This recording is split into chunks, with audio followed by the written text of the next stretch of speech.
তারপরে দেখি আর বাচ্চা ধরে না, হাতে দেখছি আর বাচ্চা ধরে না। আমি সাথে সাথে ডাক্তারের কাছে গেছি, ডাক্তার বলতেছে ভাই এটা তো হলুদ হয়ে গেছে, নীল হয়ে গেছে ভাই, আর সম্ভব না। এই ডাক্তার এখন এসে শুনি যে এই জয় ক্লিনিকে যে ডাক্তারে অপারেশন করছে ওই ডাক্তার গাইনি ডাক্তারই না।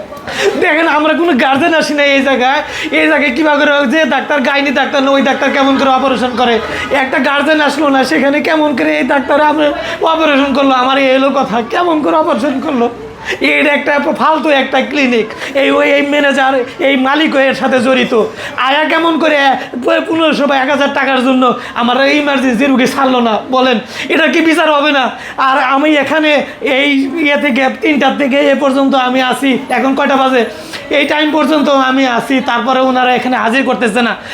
এই টাঙ্গাইল শহরের যত নেতা খেতা আছে সব নিয়ে আসছে, গাড়ি ডাক্তারই না, সে কীভাবে অপারেশন করে, সে আমার অপারেশনটা কেমনে করলো, আমার এটা জবাব দিতে হবে, আমার জবাব দিতে হবে। শিশু হত্যা, এটা আমার বাইচারে হত্যা করছে, কারণ সে কোনো গাইনি ডাক্তার না, গাইনি ডাক্তার হলে সে অপারেশন করবে। আমি এতক্ষণে তো আমি এত জানছিলাম না, এখন আমি সব কিছু ডিটেলস যাই না বলতেছি আমি।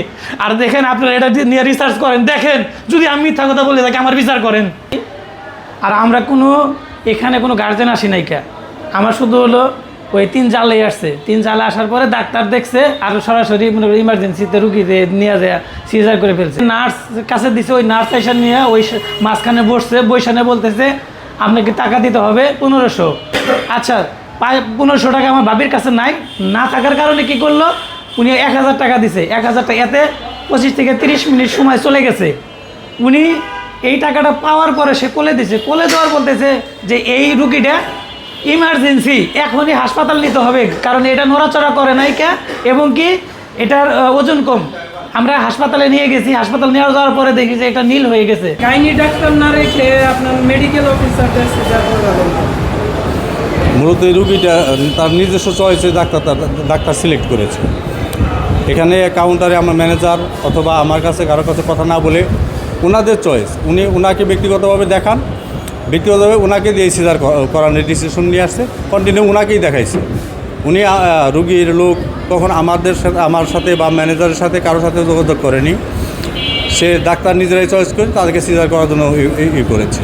এবং কি ওনার বিএমডি সিলেকশন আমি টেস্ট করছি, ঠিক আছে, উনি যে ডাক্তার এমবিবিএস পাস করা সেটা আমি কনফার্ম, সেই জন্য আমি ওনাকে বাধা দিচ্ছি না। যখন ঘটছে, যখন বাচ্চার অবস্থা খারাপ জেনে তারা জানার পরেও তারা অনুমতি দিচ্ছে, প্লাস বাচ্চাকে খারাপ জেনেই সদরে তাকে রেফার করা হয়েছে এবং কি সদরে তার চিকিৎসা দিচ্ছে। বাচ্চাকে আটকায় রাখে 1500 টাকার জন্য, এখানে বাচ্চাকে সদরে পাঠানো হয় নাই বা ট্রিটমেন্ট করা হয় নাই, এটা কেন হয়েছে? এটার ব্যাপারে বললাম তো, এই ব্যাপারে তো আমি আসলে কিছু জানি না।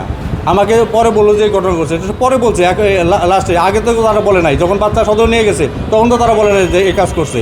বাচ্চারা সদর নিয়ে ভর্তি করছে, তারা ভালো ট্রিটমেন্ট দিছে, তার পরবর্তীতে এক সময় বাচ্চা খারাপের দিকে চলে গেছে। এখানে তো আমার এখানে কিছু হয়নি, আমি কী করে বুঝবো যে এখানে এই ধরনের কথা হচ্ছে? তখন তো আমাকে কমপ্লেন করেনি কেউ, যেখানে বাচ্চার টাকা দাবি করছে। ডাক্তার মোহাম্মদ আব্দুর রউফ, তার আগে থেকে ব্যথা ছিল, সেইখানে আসছে, আমরা দেখলাম যে তার পানি নাই, পানি ভেঙে গেছে, তারপরে আমরা সিজার করছি। বাচ্চার যখন একটু শ্বাসকষ্ট ছিল আমরা সদরে পাঠাইছি, সদরে ভর্তি হয়েছে, তারপরে তাৎক্ষণিকই সদরে পাঠাইছেন? হ্যাঁ, তাৎক্ষণিকই পাঠাইছি। আধা ঘন্টা দেরি করা হয়েছে 1500 টাকার জন্য, যে বকশিশ দেওয়া হয় নাই। না, এটা ঠিক না, হ্যাঁ এটা ঠিক না। এটা আমার রুগীর লোক বলছে, কিন্তু আমি আমার স্টাফে জিজ্ঞেস করছি না, সাথে সাথে চলে গেছে। সে এই রুগী আগেও আমাকে দেখাইছে, যে গার্জেন নিয়ে এসে সেই গার্জেনই আজকেও নিয়ে আসছে। এখন একজন মানুষও নাই, এখন কারো প্রতিবেশী কারো মাধ্যমে নিয়ে আসছে দেখাইতে, আর তাৎক্ষণিক আপনি সিজার করে ফেললেন? না, ওই মহিলা আগেও নিয়ে আসছে, আজকেও সেই এমবিবিএস পাস করার পরে 4 মাস ট্রেনিং করেছি, তখন থেকেই তো আমাদের সার্টিফিকেট দেয় যে আমরা করতে পারবো। আমি তো বিশেষজ্ঞ না। আপনি কি সবসময় এখানে সিজার করেন? সবসময় প্রতিদিন কয়টা করে করেন? 1টা 2টা এরকম। এই ঘটনাটা ঘটছে, এটাতে কি অনুতপ্ত?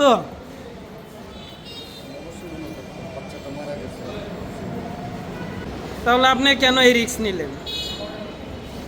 তাহলে তো টাঙ্গাইলে সবাই সিজার করতো, সব ডাক্তাররাই।